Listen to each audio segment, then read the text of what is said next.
बिस्मिल्लाहिर्रहमानिर्रहीम। आज हम सब स्टेशन को कवर करेंगे, बल्कि सब स्टेशन तो हमने ऑलमोस्ट पिछले केस में कवर कर लिया, जो जस्ट सब स्टेशन का जो टेबल है। आज हम सब स्टेशन के डिफरेंट जो दूसरे डिवाइसेस हैं, आज हम उन्हें कवर करेंगे, प्लस सब स्टेशन एरिया को। कि आप देख रहे हैं एक चीज़ है सब स्टेशन में तो हमने कल इसे कवर कर लिया। आज हम करेंगे सब स्टेशन एरिया को। सब स्टेशन एरिया के लिए मुझे सबसे पहले आपको एक्सेल दिखानी पड़ेगी, जो सर्वेयर एक्सेल ले आता है।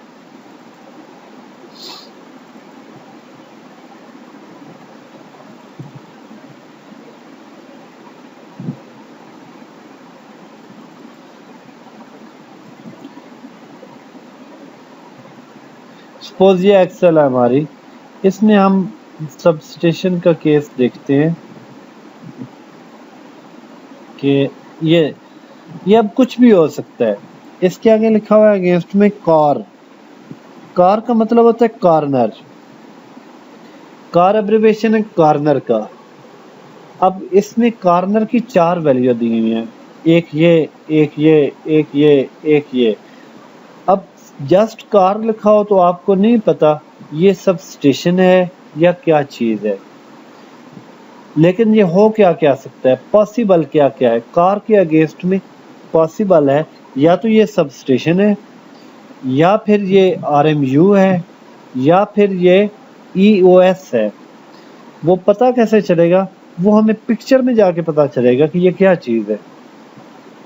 ये सब स्टेशन का है, ये RMU का है, ये EOS का है, वो हम इन पिक्चर से जाके देखेंगे। लेकिन एंट्री जो सब स्टेशन एरिया की है, इसी तरह RMU एरिया की होगी, इसी तरह EOS एरिया की होगी। वो जो एंट्री है, एरिया की एंट्री, वो सेम है। कैसे? कि ये 3 कॉलम आपने कॉपी कर लिए, जैसे आप हर केस में करते आ रहे हैं। लेकिन इधर आप देखें, आपका पहला कॉलम है शॉर्ट आईडी, दूसरा कॉलम है सब स्टेशन नंबर। इसका मतलब ये हुआ कि आप ये शॉर्ट आईडी है, ये देखें पहला कॉलम शॉर्ट आईडी का, दूसरा कॉलम एक्स एक्सेस, तीसरा कॉलम वाई एक्सेस। हम क्या करेंगे, हम पहले इसके पहले ये शॉर्ट आईडी हम यूज करेंगे। जब भी कार आ जाए, उसके जो पहली शॉर्ट आईडी है पहली रो में, वो हम यूज करेंगे। इसी तरह अगर सब स्टेशन वो लिखता है स्पेशली, वो ऐसे भी लिख सकता है SS।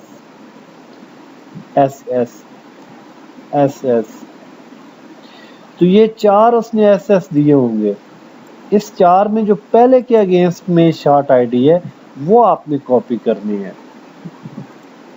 जैसे इस केस में आपने ये कॉपी करने के बाद एरिया में आ जाना है, इधर आपने पेस्ट कर देनी है।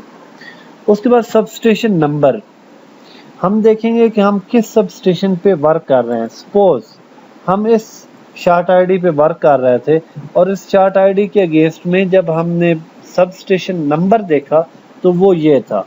हमने इधर से कॉपी किया, इसको इधर पेस्ट कर दिया। उसके बाद हम इसकी देखेंगे XY, ये इसका X है और ये Y है, इन दोनों को हम इधर से कॉपी करेंगे और ये पेस्ट कर देंगे इधर। अब उसके बाद हम दूसरी रो के XY देखेंगे। ये पहली रो, यानी कि इस एसेट की जो पहली रो है, वो यानी कि फर्स्ट कोऑर्डिनेट कपल XY। अब ये सेकंड कपल है, ये सेकंड कोऑर्डिनेट पेयर है, इसको हम इधर से कॉपी करेंगे और हम इधर पेस्ट कर देंगे। इसी तरह हम थर्ड भी इधर से कॉपी करेंगे और इसको हम इधर पेस्ट कर देंगे। इसी तरह हम फोर्थ को इधर से कॉपी करेंगे और इसको हम इधर पेस्ट कर देंगे। इसी तरह अगर 5 भी दिया हुआ है या 6 भी दिया हुआ है, 6 तक की ऑप्शन है, तो यानी कि 6 पॉइंट वो सब स्टेशन के अलोंग ले सकता है। ये 1 भी हो सकते हैं, यानी कि एक सेट ऑफ कोऑर्डिनेट, ये 2 सेट भी हो सकते हैं, 3 भी हो सकते हैं, 4 भी हो सकते हैं, जैसे इस केस में 4 दिए हुए थे, ये 4। अब आपने करना क्या है, जितने नंबर ऑफ कोऑर्डिनेट पेयर्स हों, जैसे इस केस में 4 है, तो आपकी ये एंट्री 4 रो में जाएगी, यानी कि आपने ये कॉपी करना है, एक रो ये हो गई, 3 रो में आगे पेस्ट कर देना है। अब ये आपका पहला कपल है, पहला पेयर है, ये सेकंड पेयर है, इसको इधर से कॉपी करना है और सेकंड रो में पेस्ट कर देना है। इसी तरह थर्ड पेयर को इधर से कॉपी करना है, थर्ड रो में पेस्ट कर देना है, और फोर्थ पेयर को कॉपी करना है, फोर्थ रो में पेस्ट कर देना है। अब आपकी ये एंट्री कंप्लीट हो गई।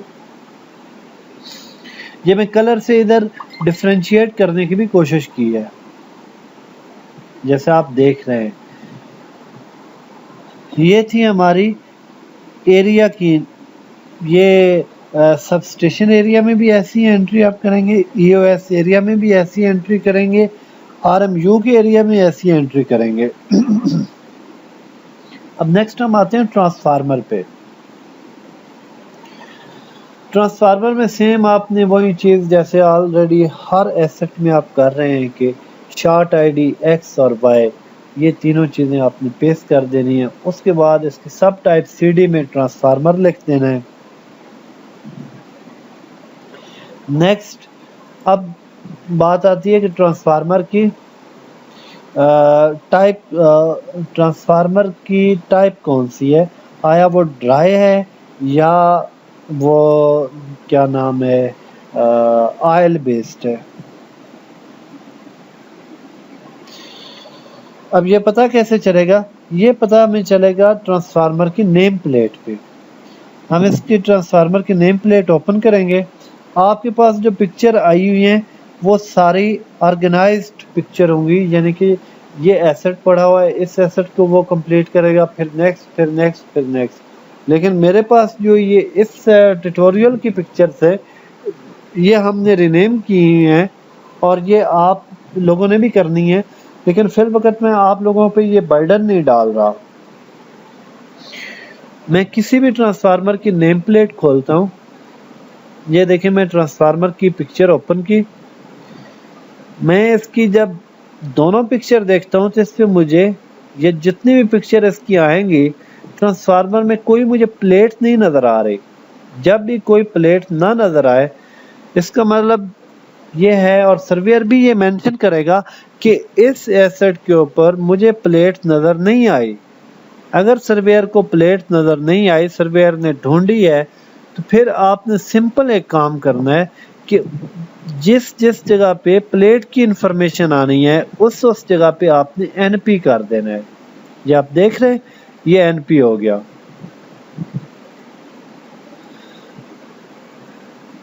अब नेक्स्ट हम देखते हैं कि प्लेट होती कैसे है या क्या क्या इंफॉर्मेशन उसके ऊपर आती है। जैसे ये आप देख रहे हैं, ये ट्रांसफार्मर की प्लेट है, नेम प्लेट इसे बोलते हैं। ये मैन्युफैक्चरर ने लगाई है, यानी कि जो इसका मैन्युफैक्चरर है, जैसे इस केस में यूटेक है, यूटेक ने ये प्लेट इसके ऊपर लगाई है। बाज़ औक़ात ये प्लेट गिर जाती है, गिर जाए तो फिर सर्वेयर लिख देता है कि मैंने प्लेट ढूंढने की कोशिश की है, ताकि हम सर्वेयर को दोबारा उस जगह पे ना भेजें। इस वजह से सर्वेयर लिखेगा कि मैंने प्लेट तो ढूंढने की कोशिश की है, लेकिन मुझे प्लेट मिली नहीं है। अब हम इस वक्त हमारे माइंड में जो क्वेश्चन चल रहा है वो ये चल रहा है कि हमें कैसे पता चलेगा कि ये ट्रांसफार्मर ऑयल बेस्ड है या ड्राई है। मैं 3 पॉइंट आपको बताऊंगा, 3 पॉइंट में से कोई पॉइंट आपको मिल जाए तो आपने उसे ऑयल कह देना है। जैसे एक तो आप देख रहे हैं कि टेम्परेचर वेट से स्टार्ट करते हैं। ये देखिए टेम्परेचर राइज ऑयल, यानी कि ऑयल का टेम्परेचर बता रहा है कि कितना टेम्परेचर इसका हो सकता है, वो इसके अगेंस्ट लिखा हुआ है। इसकी रीडिंग हमने नहीं देखनी, हमने सिर्फ ये देखना है कि टेम्परेचर राइज ऑयल, यानी ऑयल का टेम्परेचर वो बता रहा है, इसका मतलब है इसके अंदर ऑयल है, नंबर 1। नंबर 2, इधर मैस भी इसने बताया होगा। ये देखें लिक्विड, अब ऑयल की जगह पे उसने वर्ड यूज किया लिक्विड, ड्राई का नहीं कहा।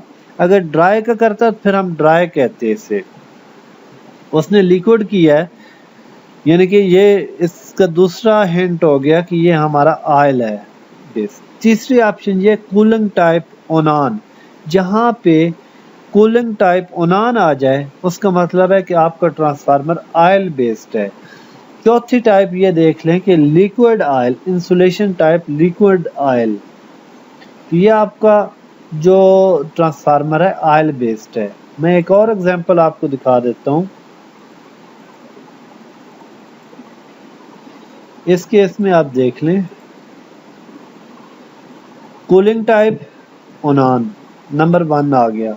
नंबर 2 पे आप इसका वेट देख लें, अगेन लिक्विड आ गया, राइजिंग ऑयल टेम्परेचर और लिक्विड वॉल्यूम। लिक्विड वॉल्यूम भी आ जाता है, लिक्विड मैस भी आ जाता है, लिक्विड वेट भी आ जाता है, वेट ऑफ ऑयल भी आ जाता है। ये तमाम चीज़ें इंडिकेट कर रही हैं कि आपका ट्रांसफार्मर ऑयल बेस्ड है। वैसे आपने इधर अक्सर अगर देखा होगा हमारे गली मोहल्ले में जो ट्रांसफार्मर होता है पोल माउंटेड जिसे हम कहते हैं, उसमें पाइप बने होते हैं, ये प्लेटें हैं वो पाइप, गोल गोल पाइप होते हैं, जहाँ पे वो भी आ जाए। अब इसकी बॉडी कवर्ड में है, अगर कवर्ड में ना होती तो वो आपको पाइप नजर आते, जैसे हमारे ऐसे निकल के ऊपर से नीचे आ रहे होते हैं, तो वो भी निशानी होती है कि ये ऑयल बेस्ड है। तो हमने टेम्परेचर अपना टाइप ट्रांसफार्मर की बता दी कि ऑयल है। सबस्टेशन नंबर, जिस सब स्टेशन पे काम कर रहे हैं, जैसे इस सब स्टेशन पे काम कर रहे हैं तो इसका आपको जो भी सब स्टेशन नंबर है वो आप इधर लिख सकते हैं या अगेन पिक्चर में से देख के लिख सकते हैं sub station number. Plant tag, plant tag इस केस में मुझे कहीं पे भी नहीं मिला ट्रांसफार्मर पे, लेकिन आगे मैं किसी और एसेट के ऊपर आपको प्लांट टैग दिखा दूंगा। 10 डिजिट का कोड उसके ऊपर नंबर लिखा होता है 10 डिजिट का। अब अगला क्वेश्चन ये है कि नंबर ऑफ आउटगोइंग केबल। अब नंबर ऑफ आउटगोइंग केबल से मुराद ये है कि ट्रांसफार्मर से कितनी केबल निकल रही है। इस केस में आपने देखना क्या होता है कि ट्रांसफार्मर के जो 3 या 4 टर्मिनल्स होते हैं, पॉजिटिव, नेगेटिव, अर्थ और ग्राउंड, ये चारों के साथ, चारों में से एक एक के साथ कितनी नंबर ऑफ केबल कनेक्टेड है। जैसे इस केस में आप इसका आंसर 4 नहीं आएगा, यहाँ से ट्रांसफार्मर से निकल तो 4 केबल रही है, लेकिन हमने देखना है कि एक टर्मिनल के ऊपर कितनी केबल लगी हुई है। जैसे एक टर्मिनल पे हमें एक केबल नजर आ रही है, इधर भी एक केबल नजर आ रही है, इधर भी टर्मिनल हमें नजर नहीं आ रहा, लेकिन आगे किसी और केस में मैं आपको टर्मिनल भी दिखाता हूँ। ये एक है, इसका मतलब है कि इसकी नंबर ऑफ आउटगोइंग केबल 1 आएगी। अगर ऐसा हो कि दो ऑप्शन है, या तो आप टर्मिनल के ऊपर कनेक्शन देख लें कि कितने कनेक्शन टर्मिनल पे हैं, या फिर इन सब केबल को जो निकल रही हूँ उनको आप काउंट कर लें। काउंट करने के बाद उनको 3 से डिवाइड कर दें। जो 3 से डिवाइड करेंगे, जो आंसर बचेगा, जो आंसर आएगा, डिवाइडर आएगा, वो उसकी नंबर ऑफ आउटगोइंग केबल होगी। यानी कि इस केस में 4 है, 4 को 3 से डिवाइड करते हैं तो हमारे पास डिवाइडर 1 बचता है, और हमारे पास रिमाइंडर जो बचता है वो भी 1 है। वो 1 क्या कह रहा है कि वो न्यूट्रल बता रहा है कि इतनी इसके ऊपर न्यूट्रल लगी हुई है। वो जो रिमाइंडर बनता है, मिलता है हमें, और जो डिवाइड करने के बाद आंसर आता है वो हमें बता रहा है कि इसकी नंबर ऑफ आउटगोइंग केबल कितनी है। अब मैं किसी और की एग्जांपल अब इस केस में देख लें।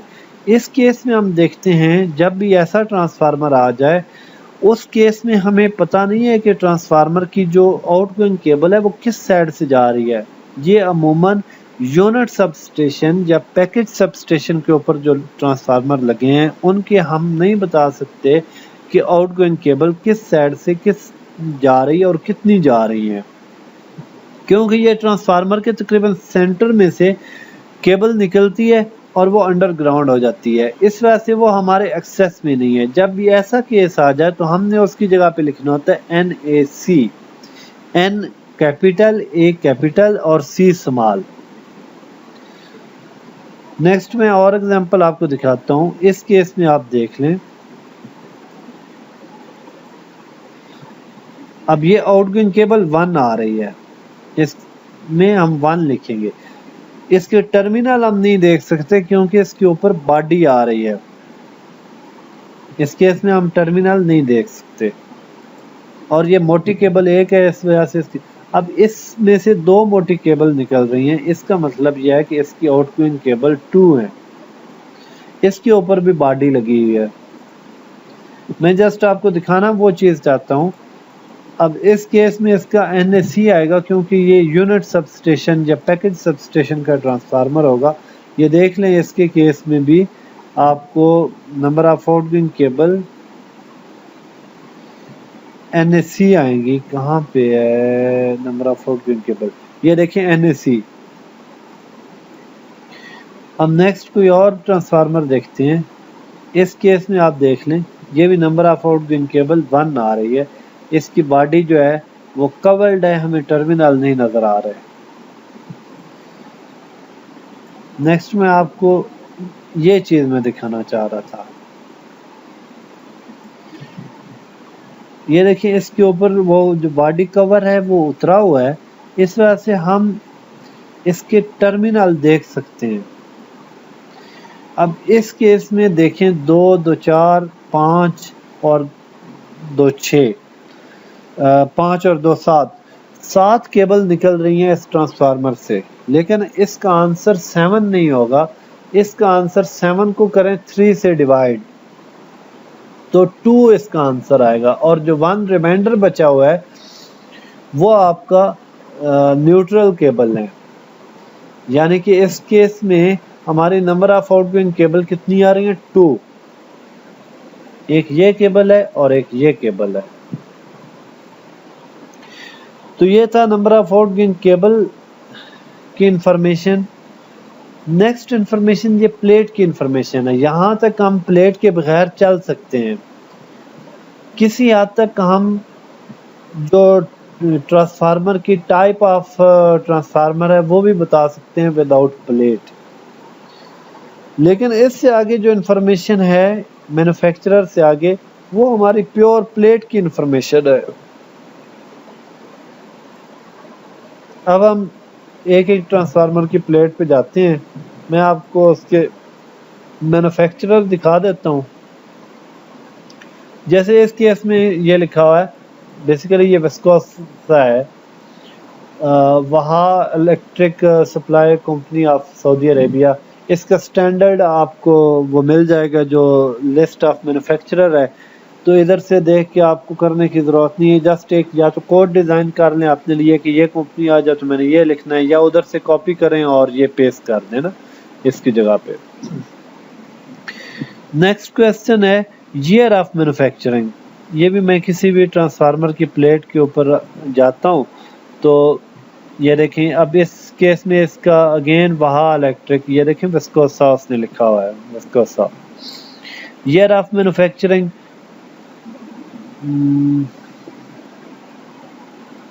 कहाँ पे है? मैन्युफैक्चरर्स रेफरेंस,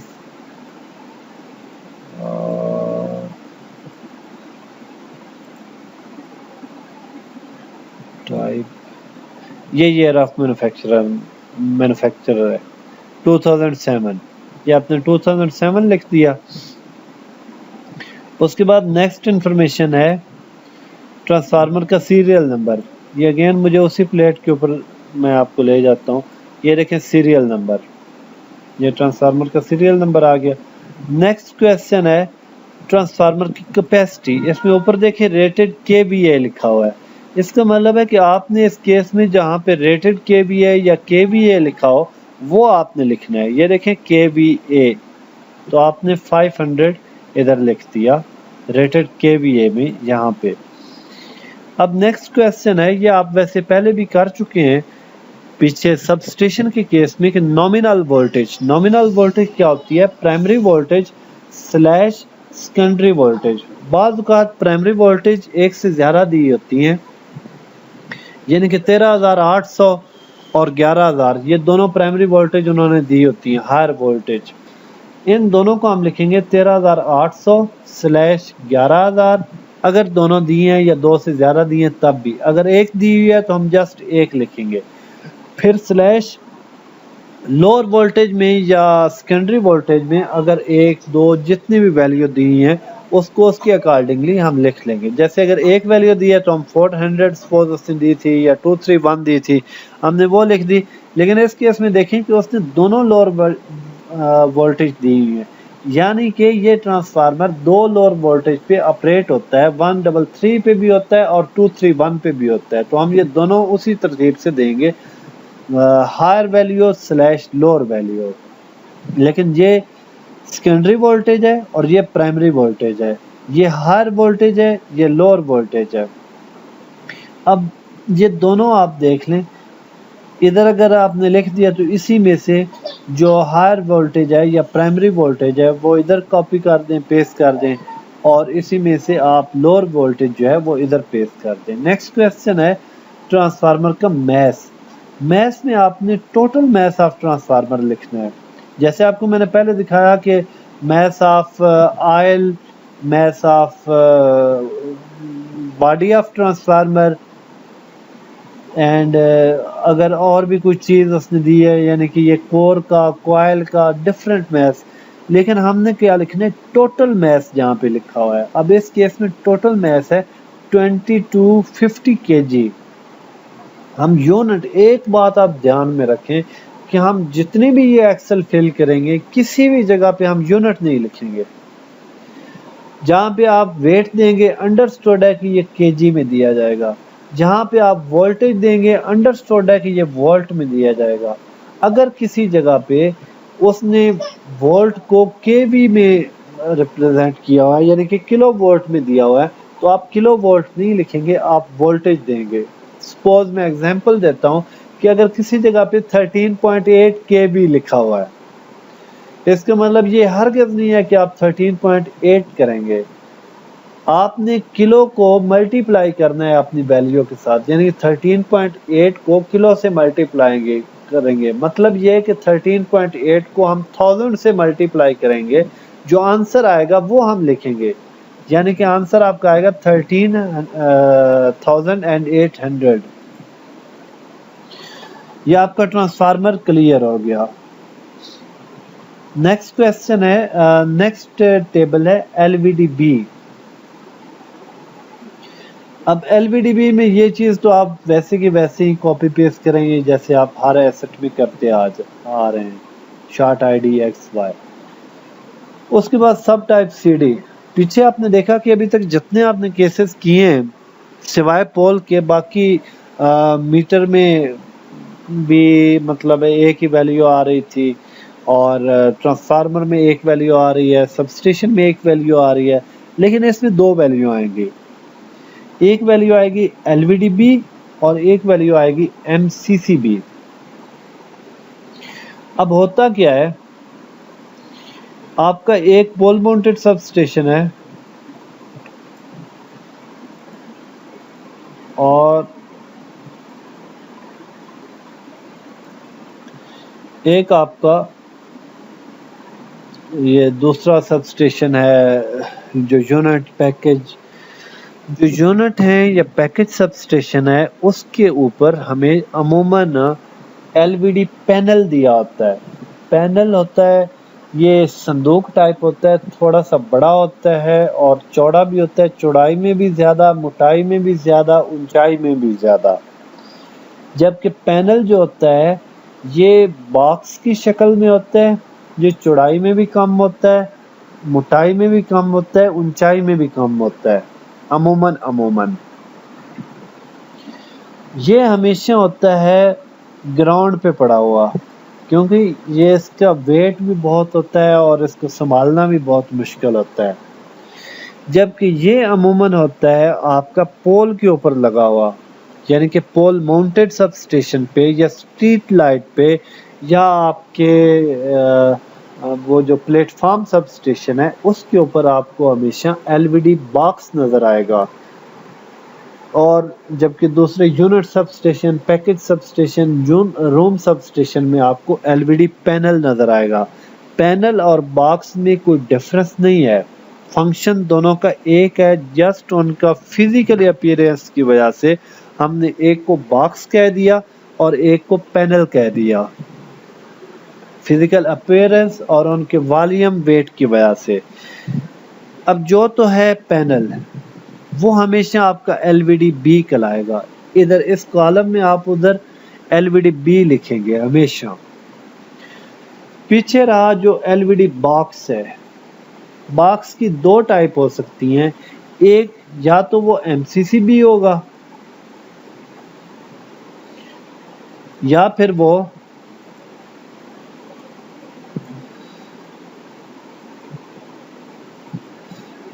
एमसीसी बी होगा या फिर वो एलवीडी बी होगा। अब एलवीडी बी कब होगा और एमसीसी बी कब होगा, ये डिपेंड करता है कि उसके अंदर लगा हुआ क्या है। हम एलवीडी बी कब कहेंगे और एमसीसी बी कब कहेंगे।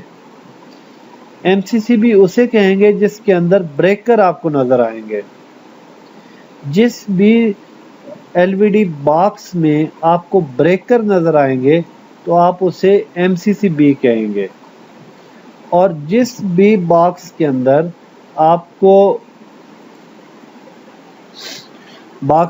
आपको फ्यूज नजर आता है, तो वो एलवीडी बी है, और ब्रेकर नजर आता है तो वो एमसीसी बी है। एलवीडी पैनल हमेशा एलवीडी बी कहलाएगा, लेकिन एलवीडी बॉक्स कभी वो एमसीसी बी बन जाएगा, कभी वो एलवीडी बी बन जाएगा। एलवीडी बी कब बनेगा, जब उसके अंदर फ्यूज होगा। एमसीसी बी कब बनेगा, जब उसके अंदर ब्रेकर होगा। यानी कि ये देख लें एमसीसी बी, इसका मतलब ये है कि इसके अंदर ब्रेकर लगा हुआ है और ये बॉक्स है, एलवीडी बॉक्स है, उसके अंदर ब्रेकर है। इसी तरह ये भी एलवीडी बॉक्स है, उसके अंदर ब्रेकर है, ये भी एलवीडी बॉक्स है, उसके अंदर ब्रेकर है। ये नाम क्यों, फंक्शन इन तमाम का जितने में ये बोले हैं इन तमाम का फंक्शन सेम है, लेकिन नाम डिफरेंट इसलिए दिए हुए हैं कि हमें पहचान हो सके कि कौन सी चीज कहाँ पे लगी हुई है। हम नाम बोलते ही आपको बता दें एमसीसी बी, जैसे ही कोई कहेगा तो मैं कहूँगा कि ये एक एलवीडी बॉक्स था, उसके अंदर ब्रेकर लगा हुआ है। जबकि एलवीडी बी जब कोई कहेगा तो मैं उसे पूछूंगा कि ये कहाँ पे लगा हुआ है। अगर वो कहेगा ये यूनिट सब स्टेशन पे है तो मैं समझ जाऊंगा ये एलवीडी पैनल है। और अगर वो कहेगा कि ये स्ट्रीट लाइट पे है या फिर ये पोल माउंटेड सब स्टेशन पे है तो मैं कहूँगा कि इसके अंदर फिर फ्यूज लगे हुए हैं। अब दूसरा क्वेश्चन है कि सेपरेट या बिल्ट इन।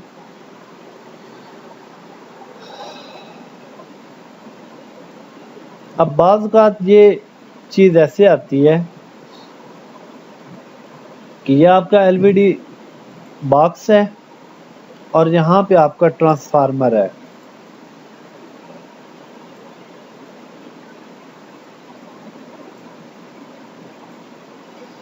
अगर तो आपको ऐसे नजर आते हैं, ये आपका ट्रांसफार्मर या ये ट्रांसफार्मर और ये एलवीडी बी, दोनों में से एक एलवीडी बी एक ट्रांसफार्मर है और वो दोनों ऐसे पड़े हुए हैं, साथ साथ जुड़े हुए हैं, फिजिकली इनके दरमियान में कोई गैप नहीं है, यानी कि मैन्युफैक्चरर ने या कंपनी ने ये दोनों जोड़ के बनाए हैं, तो उस केस में हम लिखेंगे बिल्ट इन।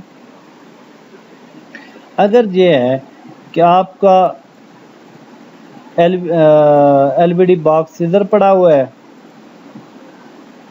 और आपका ट्रांसफार्मर इधर पड़ा हुआ है और इसके दरमियान में फिजिकली गैप है, उस केस में आप इसे क्या कहेंगे, ये सेपरेट है।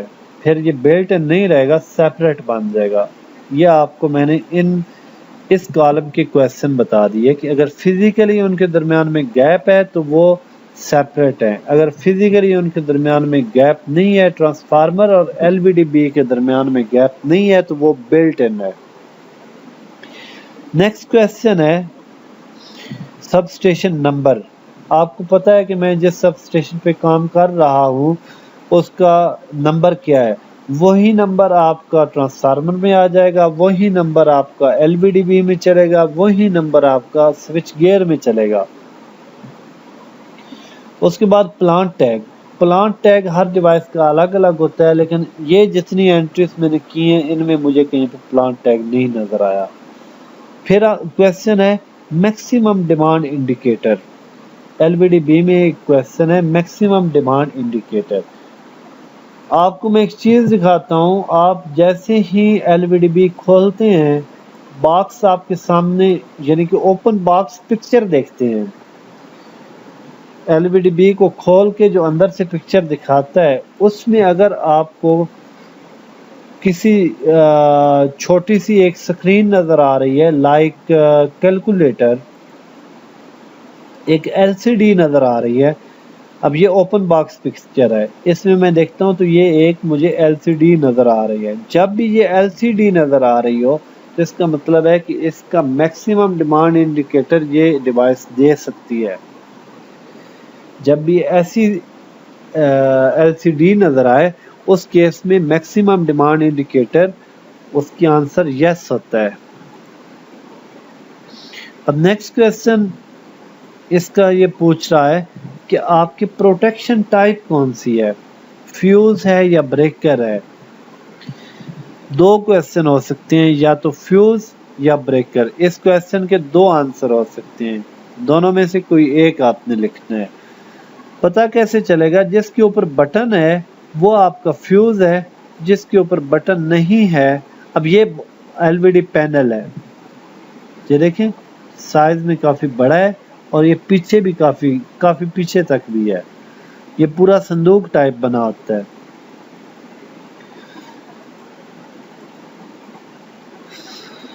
अगर इसके ऊपर फ्यूज लगे हुए हैं तो फिर फ्यूज है, अगर इसमें बटन लगे हुए हैं कनेक्शन टाइप के तो वो ब्रेकर है। जैसे अब ये आप देख लें, ये फ्यूज लगे हुए हैं,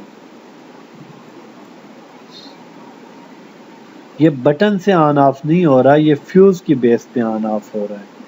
मैं नेक्स्ट पिक्चर में मैं इसे मजीद क्लैरिफाई करता हूं। ये आपका ब्रेकर है, ये देख रहे हैं इसके ऊपर बटन लगा हुआ है। इसी तरह ये भी बटन है, ऑन ऑफ। जो भी बटन वाला हो वो ब्रेकर होता है, और जिसमें ब्रेकर लगा वो आपने इधर क्वेश्चन में ब्रेकर लिख देना है। अब मैं फ्यूज दिखाता हूं आपको, ये अगेन ब्रेकर आ गया, ब्रेकर लगा हुआ है।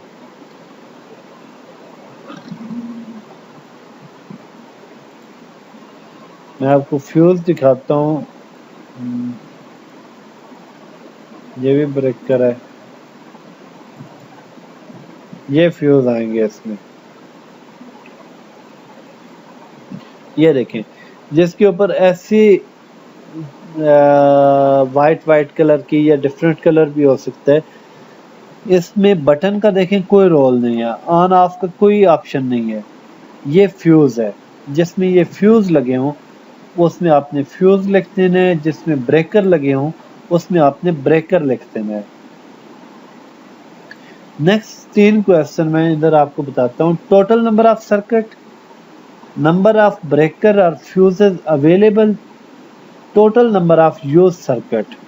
अब हम 1 बाय 1 इनको क्लियर करेंगे। मैं थोड़ा सा इसको मिनिमाइज कर लूं ताकि मुझे बार बार ये ना जाना पड़े। अब ये देखिए इसमें उसने किया 877। मैं इसकी ओपन बॉक्स पिक्चर देखूंगा। सबसे पहले तो मैंने देखना है इसके ऊपर कितने सर्किट की गुंजाइश है, यानी कि कंपनी ने कितने सर्किट के लिए ये डिजाइन किया है। आप ये चीज नोट करें कि इधर यहाँ पे एक जैसा ये फ्यूज लगा हुआ था, ऐसे ही फ्यूज की इधर कैपेसिटी बनी हुई है, कंपनी ने बनाया है। आगे यूजर ने या जो भी इसका मतलब यूज करने वाला है, वापडा है या सऊदीया वालों का है, जो भी है, उन्होंने ये फ्यूज उतार दिया है। लेकिन डिजाइन ये कितने के लिए हुआ? 8 के लिए। ये 1 है, ये 2 है, ये 3 है, ये 4 है, ये 5 है, ये 6, 7, 8। ये 8 के लिए डिजाइन हुआ है। लेकिन फ्यूजेस कितने लगे हुए हैं? 7। काउंट कर लें, 1 2 3 4 5 6 7। और सर्किट यूज में कितने हैं? 1 2 3 4 5 6। अब ये आप देखें, रेड, ब्लू और येलो और साथ में ब्लैक, ये 4 केबल का या 3 केबल का कॉम्बिनेशन मिलके एक सर्किट बनाता है।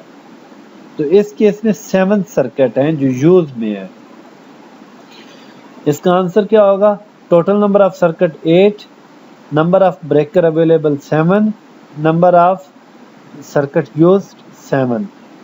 नेक्स्ट क्वेश्चन है, और ये MCCB में अमूमन 90% ये इसका कॉम्बिनेशन 2-2 चलेगा। मैं आपको इसकी पिक्चर दिखा देता हूँ।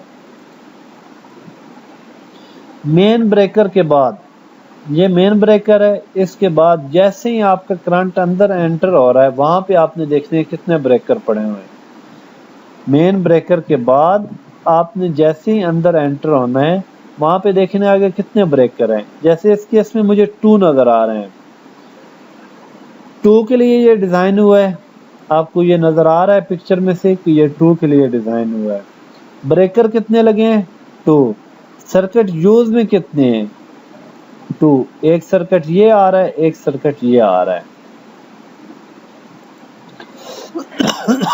देखें 2 2 2।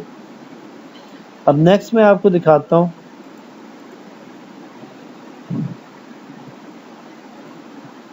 इस केस में देखें, मेन ब्रेकर के बाद आपने एंटर होके देखना है। तो ये देखें 2 के लिए डिजाइन हुआ है और 2 ही ब्रेकर लगे हुए हैं और 2 ही यूज में है। ये देख लें, यानी इसमें भी इसका आंसर 2 2 आएगा। यहाँ पे इस बंदे ने गलत किया हुआ है, ये मैंने अपडेट अभी तक नहीं किया। यहाँ पे इसने गलत किया हुआ है, ये इसका आंसर 2 2 2 आता है। उसके बाद नेक्स्ट में आपको इसी का बता दूं कि टोटल नंबर ऑफ सर्किट में, ताकि आपको मजीद क्लैरिटी हो जाए। अब ये पिक्चर देखें, इसमें ये पहले हाफ दिखा रहा है मेन ब्रेकर। आगे जो पिक्चर का दूसरा पोर्शन है वो अब इस ये आ गया, इसमें वो दिखा रहा है दूसरा पोर्शन। तो इसमें 2 ब्रेकर लगे हुए हैं और 2 ही सर्किट आउट हो रहे हैं और 2 ही यूज में है। अगेन इसमें 2 2 आएगा। अब हम इसको देखते हैं। इसमें किसी भी एलईडी बी को खोलें, ये देखें फ्यूज कितने लगे हुए हैं? बज़ाहिर आपको 3 लग रहे हैं, लेकिन ये है 1, क्योंकि एक सर्किट के लिए है। ये बात आपने याद रखनी है कि ये एक सर्किट के लिए है। 2 सर्किट के लिए होते फिर ऐसे ही 2 इधर इसके नीचे ऊपर 2 फ्यूज लगे होते। ये पिक्चर देखें, एक सर्किट ऊपर से आ रहा है 1 और यहाँ पे एक फ्यूज लगा हुआ है।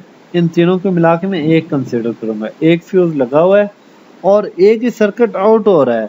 बज़ाहिर आपको ये 2 लग रहे हैं, लेकिन हमने जंपर नहीं देखने, हमने सर्किट टोटल। इस केस में स्पेशली यहाँ पे अक्सर लोग कंफ्यूज हो जाएंगे, लेकिन इस केस में आपने जब भी ये वाइट वाली एलईडी बी आ जाए, उसके अंदर 90% ये 1 1 1 आएगा। 1 1 1। आपको मैं इसकी नेक्स्ट दिखा दूं, सॉरी, ये 1 1 1, यानी कि number of total circuit, available fuses और यूज सर्किट, ये 1 1 1 इसका आंसर आएगा। अब मैं आपको एक और दिखाता हूँ। ये चीज मैं आपको दिखा दूं।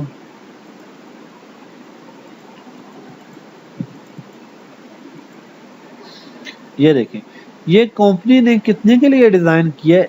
8 के लिए। 1 2 3 4 5 6 7 8। और दूसरी बात यह है कि ये एलवीडी पैनल है, बॉक्स नहीं है। ये 8 ब्रेकर इसके ऊपर लगे हुए हैं। कंपनी ने बताए हैं कि इसके ऊपर 8 के लिए मैंने डिजाइन किया है, लेकिन इस वक्त लगे हुए कितने? 6। यूज में कितने? 5।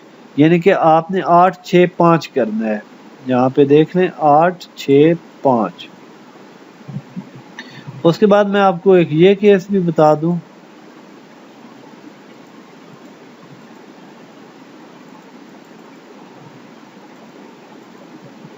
ये देखें, आउटगोइंग पे सर्किट नहीं जा रहा, यानी कि नंबर ऑफ यूज्ड सर्किट में। अब तीसरा क्वेश्चन पढ़े, number of use circuit, number of available breaker, number of total number of circuit.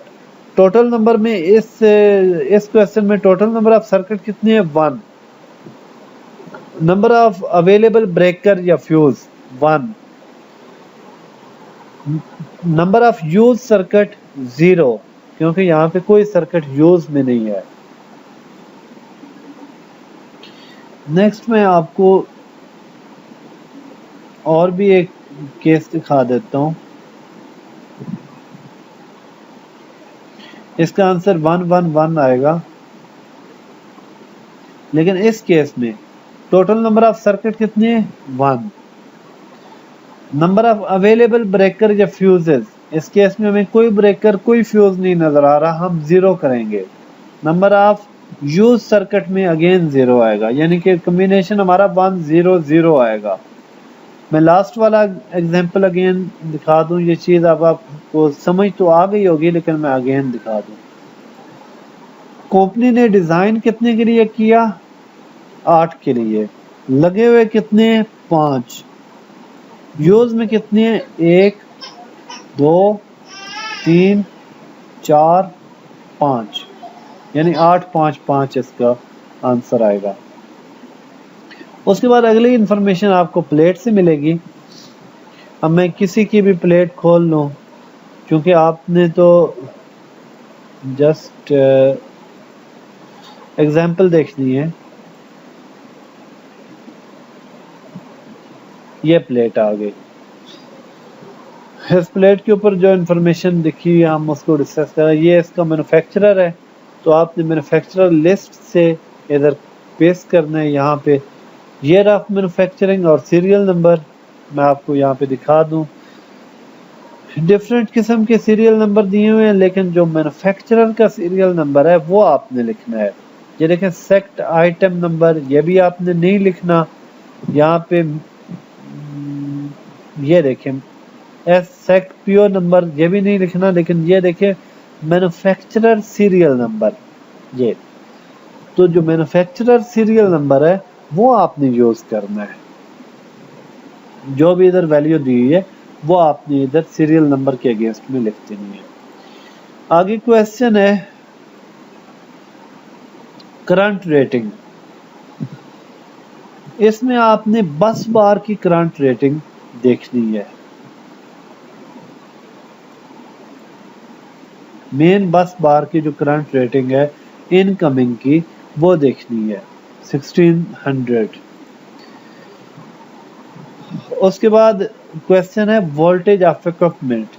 ये इक्विपमेंट कितने वोल्ट पे ऑपरेट होता है, तो रेटेड वोल्टेज वो आपने यूज करनी है। मैं ये दोनों इंफॉर्मेशन किसी और प्लेट के ऊपर भी दिखा सकता हूँ। वैसे आप ये एक्सप्लोर खुद से भी कर सकते हैं। अगर कोई गलती आती है तो आप मुझे भी इंडिकेट करें। एक और चीज़ मैं आपको बता दूं कि बाज़ का सब स्टेशन नंबर आपको कहीं और नहीं दिया होता, पोल के ऊपर नहीं है या किसी और डिवाइस पे नहीं है, या उसकी जो स्पेसिफिक अपनी प्लेट होती है वो नहीं है। तो ऐसा नंबर इधर एलवीडी पे उसे जगह मिल जाए या एलवीडी पैनल पे जगह मिल जाए तो वहां भी वो लिख देता है। जैसे इस केस में उसने लिख दिया, हमें और कहीं से न मिले तो हम ये नंबर भी सब स्टेशन नंबर यूज करते हैं, क्योंकि ये बेसिकली सब स्टेशन का ही नंबर होता है। अब ये देखें, जैसे ही मैंने ओपन बॉक्स पिक्चर की। ये इसने दरवाज़ा पहले बंद था, इसने दरवाज़ा खोला तो मुझे यहाँ पे प्लेट लगी नज़र आ रही है, लेकिन इस प्लेट को जब मैं जूम इन करूँगा तो मुझे पढ़ा नहीं जाएगा। अब अगर तो सर्वेयर ने प्लेट की इंफॉर्मेशन दी है, यानी कि इसको जूम इन करके कैमरे से इसको फोकस करके इसकी पिक्चर ली है, तो हम फिर इसकी इंफॉर्मेशन प्लेट की देंगे। लेकिन अगर सपोज उसने नहीं ली, आप फिर सर्वेयर की कंप्लेन करेंगे, आप लॉग फाइल में उसका जिक्र करेंगे कि फलां शॉट आईडी है, उसका ये कोऑर्डिनेट है, जैसे मैंने वो परफॉर्मा बनाया हुआ है वो फिल करेंगे, कमेंट में लिखेंगे कि name plate picture of LVDB, name plate of LVDB is required, picture of nameplate for of LVDB is required, ताकि सर्वेयर फिर बाकी चीज़ों किसी की नहीं इंफॉर्मेशन ले आएगा, वो जस्ट इस LVDB को ओपन करेगा, इस पिक्चर को, इस प्लेट को जूम इन करके इसकी स्नैपशॉट लेके आपको दे देगा।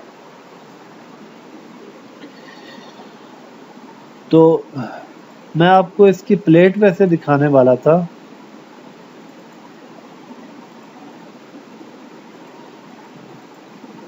ये देखिए, अब प्लेट को उसने फोकस किया है। The Saudi transformer rated KVA,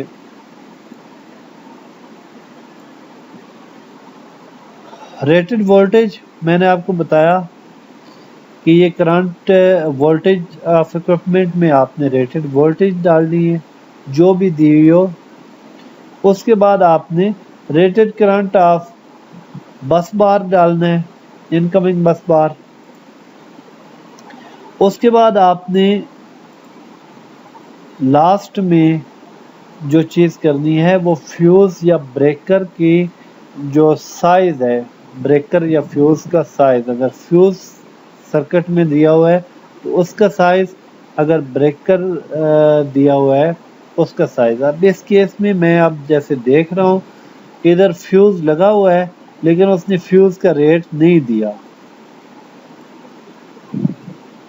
इधर किसी एक केस में लगा हुआ है उसने एनपी कर दिया है।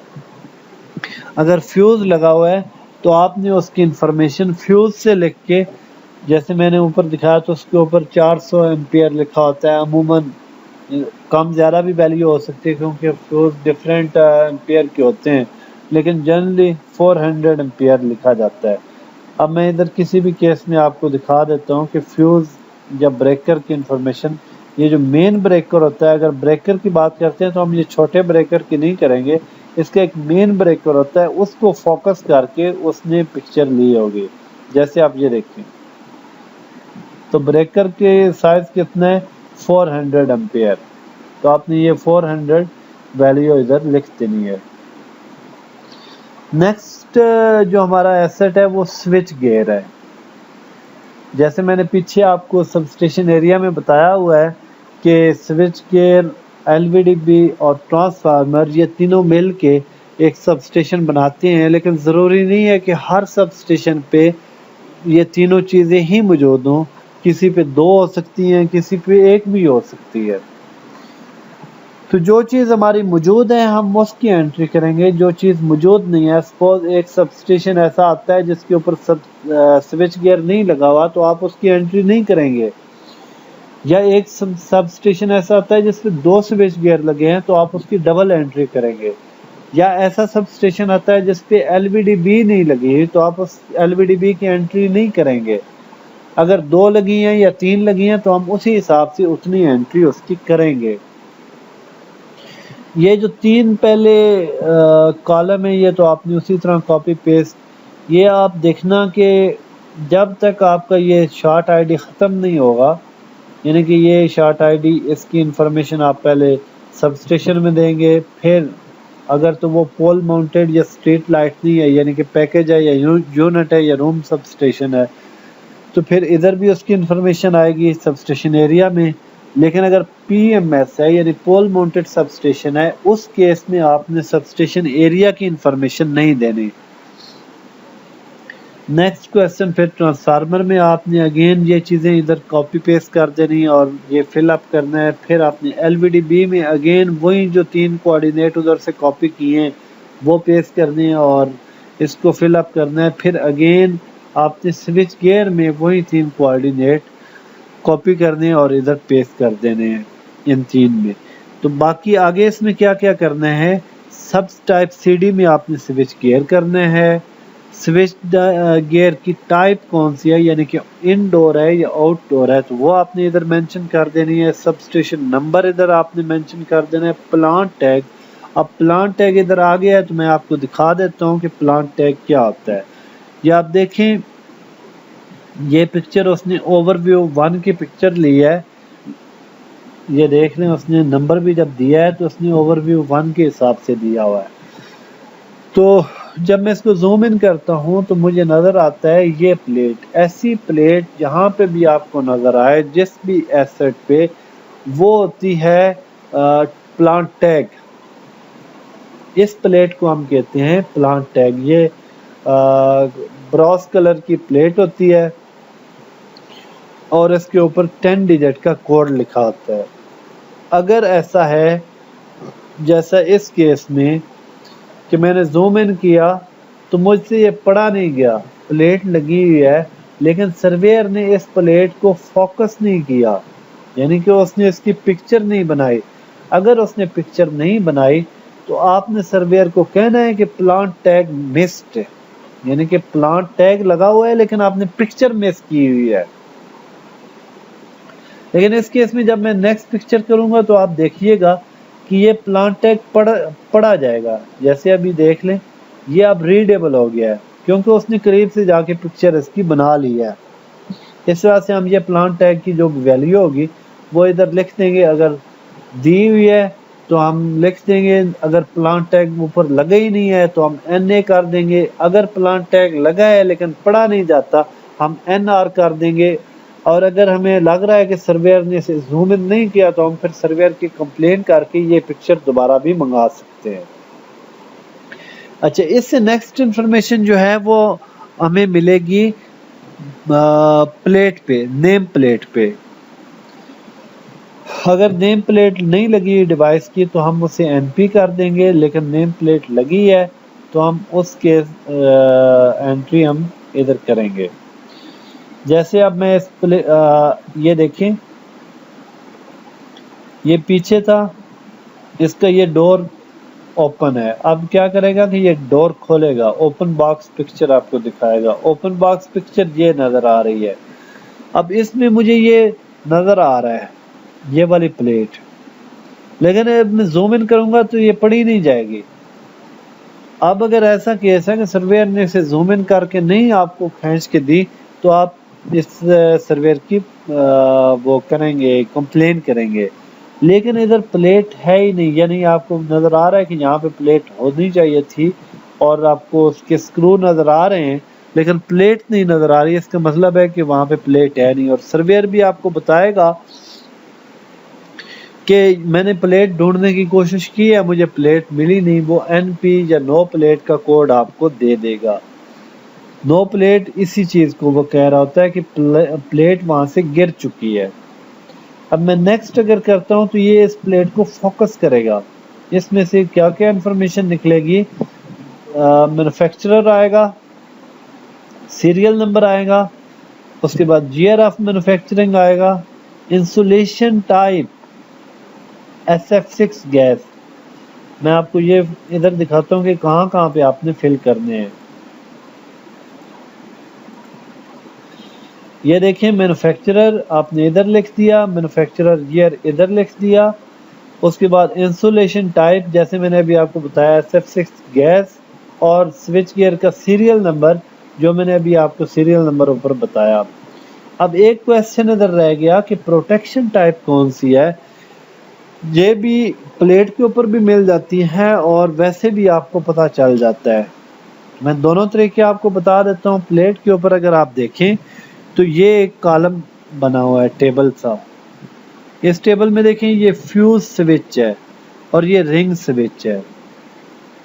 जब फ्यूज स्विच में आप देखते हैं तो ये डिफरेंट वैल्यू फिल अप हैं, लेकिन इस जगह पे आप देखें तो शॉर्ट सर्किट ब्रेकिंग करंट के breaking current, short circuit breaking current, तो आपने स्विच में देखा तो ये उसने एम्प्टी छोड़ा हुआ है, लेकिन जब आपने फ्यूज में देखा तो उसमें वैल्यू दी हुई है। इसका मतलब है कि इसके ऊपर फ्यूज लगा हुआ है। दूसरी आप ये भी चीज देख लें कि ये ऑन बीच में एक फ्यूज टाइप ये बना हुआ है, फ्यूज की शेप का, इसका मतलब है फ्यूज है। ये दो इंडिकेशन मैंने आपको दे दी। तीसरा, अगर ये भी ना हो, कहीं पे उसने मेंशन ना किया हो, तो आप फिर अल्लाह तवक्कल करके इससे ब्रेकर कह सकते हैं, क्योंकि वो फिर पुराना मॉडल हो सकता है। पुराने मॉडलों में ज़्यादातर ब्रेकर लगे हुए थे, फ्यूज का ट्रेंड अब चल रहा है। मैं आपको इसकी हवाले से एक और पिक्चर भी दिखा देता हूँ ताकि आपको थोड़ा सा पॉइंट क्लियर हो जाए कि जो मैं आपको समझाना चाहता हूँ वो क्या चीज़ है। अब ये देखिए, रिंग स्विच और सर्किट ब्रेकर। पिछले केस में क्या आ रहा था? फ्यूज। अब क्या आ रहा है? ब्रेकर। अब उसने सर्किट ब्रेकर के अगेंस्ट में इस पे खाली छोड़ा है स्विच को, और इसकी जगह पे उसने फिल अप किया है ब्रेकर की जगह पे। इसका मतलब ब्रेकर लगा हुआ था, पहले पिछले केस में फ्यूज लगा हुआ था। तो ये फ्यूज और ब्रेकर की आप ऐसे पहचान कर सकते हैं। मैं इसको वैसे यहाँ पे भी आपको दिखाने की कोशिश कर सकता हूँ कि किधर है। अच्छा, एक और चीज आप ज़हन में रखें कि ये स्विच गियर है ना, ये अगर सब स्टेशन पे पड़ा है तभी स्विच गियर है। अगर सब स्टेशन से हट जाए तो ये स्विच गियर नहीं रहेगा, इसको हम RMU कहेंगे। मतलब कि अगर स्विच गियर के अलावा ये किसी और डिवाइस के पास पड़ा हुआ है या ये बिल्कुल सेपरेट पड़ा हुआ है, बेशक ये स्विच गियर है, लेकिन हम इसे स्विच गियर नहीं कहेंगे, हम इसे कहेंगे RMU, और इसकी एंट्री हम स्विच गियर के बजाय RMU में करेंगे। इसी तरह अगर RMU कहीं पे पड़ा हुआ है, कहीं पे मुराद सब स्टेशन पे पड़ा हुआ है, तो हम उसे फिर RMU नहीं कंसीडर करेंगे, हम उसे करेंगे स्विच गियर। यानी कि RMU अगर सब स्टेशन पे आ जाए तो वो स्विच गियर बन जाता है, स्विच गियर अगर सब स्टेशन से हट जाए तो वो RMU बन जाता है। दोनों की value fill up almost same है। मैं आगे जाके उसे भी एक्सप्लेन करता हूँ, क्योंकि दो तीन चीज़ें आपको ये जहाँ पे नज़र आ रही हैं ये मैं उधर एक्सप्लेन करूँगा। ये इंसुलेशन टाइप SF6 गैस, ये भी आपको प्लेट के ऊपर मेंशन होगी। अगर प्लेट के ऊपर मेंशन नहीं है तो आप ये चीज़ देख लें। अगर ये चीज़ लिखी, ये चीज़ है, यानी कि ये एक गेज होता है जो प्रेशर बता रहा होता है, इसके अंदर अपना क्या इसे कहते हैं, जो भी इसके अंदर गैस है उसका प्रेशर बता रहा है। और ये अगर रीडिंग आप इसकी देखें, नोट करें, तो क्या लिखा है? Do not operate any switch if gas indicator pointer is in red area. कि अगर ये रेड एरिया में है तब आप इसको ऑपरेट ना करें, क्योंकि उस केस में आपका जितने भी स्विच हैं वो जल सकते हैं, हर चीज़ आपकी डैमेज हो सकती है। यानी कि ये SF6 को इंडिकेट करता है, ये जो गेज है। इसी तरह ये जहाँ पे ये वार्निंग लिखी हो, इसका मतलब ये है कि इसके अंदर गैस भरी हुई है, और जहाँ पे आपको और कोई इंडिकेशन नहीं मिला तो आप इस वार्निंग की बेस पे उसे SF6 गैस कह सकते हैं। इसकी तो आपको प्लेट के ऊपर भी इंफॉर्मेशन मतलब मिली है कि इसमें कौन सी गैस थी, इंसुलेशन टाइप कौन सी है, तो उसने कहा SF6 है। लेकिन अगर नहीं है तो स्विच अपना उस गेज की बेस पे, या अब हम नेक्स्ट जंप करते हैं। वैसे तो हमने मैनिपुलर वगैरह भी करना है, लेकिन हम जंप करते हैं आरएमयू पे, क्योंकि मैंने अभी आपको बताया कि आरएमयू और स्विच गियर ये इंटरलिंक्ड हैं।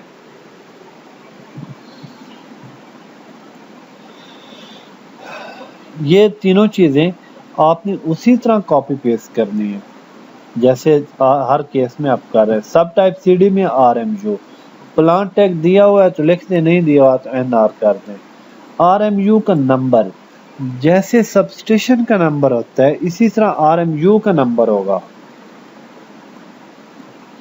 मैं इसका नंबर आपको दिखा देता हूँ। ये देखें, ये नंबर है आरएमयू का 129119। इसी ये ही नंबर आपका सबस्टेशन का भी होता है। इसी तरह का नंबर सबस्टेशन का भी होता है, जैसे आरएमयू का नंबर है। अब इस केस में ये आरएमयू का नंबर है, और हो सकता है यही सबस्टेशन का नंबर भी हो।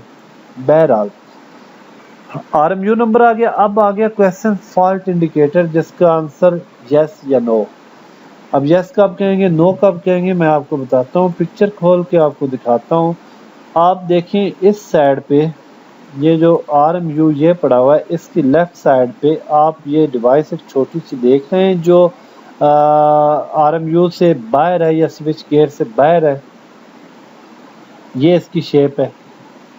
जिस भी आरएमयू पे या स्विच गियर पे ये चीज लगी हो तो वो फॉल्ट इंडिकेटर कहलाता है। ये बेसिकली फॉल्ट इंडिकेटर है, ये वाली चीज। मैं आपको दूसरी पे भी दिखा देता हूँ ताकि आपको मजीद वाज़ेह हो जाए। मैं इसको जूम इन करता हूँ तो ये मुझे लगी नजर आ गई। ये मैक्सिमम केसेस में इस साइड पे होती है, वरना ये इस साइड पे भी हो सकता है हो, लेकिन मैक्सिमम केसेस में आपकी ये डिवाइस इस तरफ लगी होती है, इसके आरएमयू के लेफ्ट साइड पे। तो ये आपका फॉल्ट इंडिकेटर है। नेक्स्ट क्वेश्चन है मैन्युफैक्चरर ऑफ इक्विपमेंट। ये जो चीज है ये आपको मिलेगी प्लेट के ऊपर। जैसे बाकी प्लेट आपने देखी स्विच गियर की, इसी तरह आरएमयू की, ये इसका सेमन है मैन्युफैक्चरर, और यहाँ पे ये वेंडर भी इसका सेमन है। मैन्युफैक्चरर भी सेमन है, वेंडर भी सेमन है, यानी कि दोनों केसेस में ये सेमन ही इसमें रोल अदा कर रहा है। अब ईयर ऑफ मैन्युफैक्चरिंग ये 2011 है। ये भी प्लेट के ऊपर मिलेगा। आरएमयू का सीरियल नंबर भी प्लेट पे मिलेगा। ये देख लें, ये सीरियल नंबर है, प्लेट पे मिला। ये मैन्युफैक्चरर ईयर है, प्लेट पे मिला। उसके बाद इसका प्रोटेक्शन टाइप ब्रेकर है या फ्यूज है। जी जैसे मैंने आपको पहले बताया उसी तरह आप देखें इसको। ये देखें रिंग स्विच, और ये देखें सर्किट ब्रेकर। सर्किट ब्रेकर के अगेंस्ट में आपने वैल्यू देखनी है रेटेड ब्रेकिंग करंट। ये देखिए इसने 21 लिखा हुआ है, रेटेड ब्रेकिंग करंट के ए 21 तो इसका मतलब है कि ये इसमें ब्रेकर लगा हुआ है, क्योंकि हम ब्रेकर की वैल्यू देखते हैं। फ्यूज लगा होता तो इसी जगह पे आपका फ्यूज लिखा आना था। नेक्स्ट क्वेश्चन है SF6 गैस का। ये जैसे मैंने ऑलरेडी आपको बता दिया कि आपको या तो प्लेट के ऊपर लगा नजर आएगा, अगर प्लेट में नहीं लगा नजर आता, जैसे इस केस में अगर देखें तो मैंने वैसे गौर नहीं किया, लेकिन मुझे इसका शक है कि इसके ऊपर नहीं लिखा। तो अब आप क्या करेंगे, अब आप दूसरी ऑप्शन पे आ जाएंगे। जैसे मैंने आपको बताया कि आप गेज देखेंगे। अब वहां पे गोल गेज थी, यहाँ पे ये स्क्वायर टाइप की गेज है, ये ग्रीन कलर के बैकग्राउंड के साथ, ये इसकी नीडल है। तो इस गेज की वजह से हम इसे कहेंगे कि इसमें SF6 है। दूसरी हमारे पास इंडिकेशन क्या है, ये वार्निंग का सिंबल भी हमारे पास इंडिकेशन है कि ये SF6 है।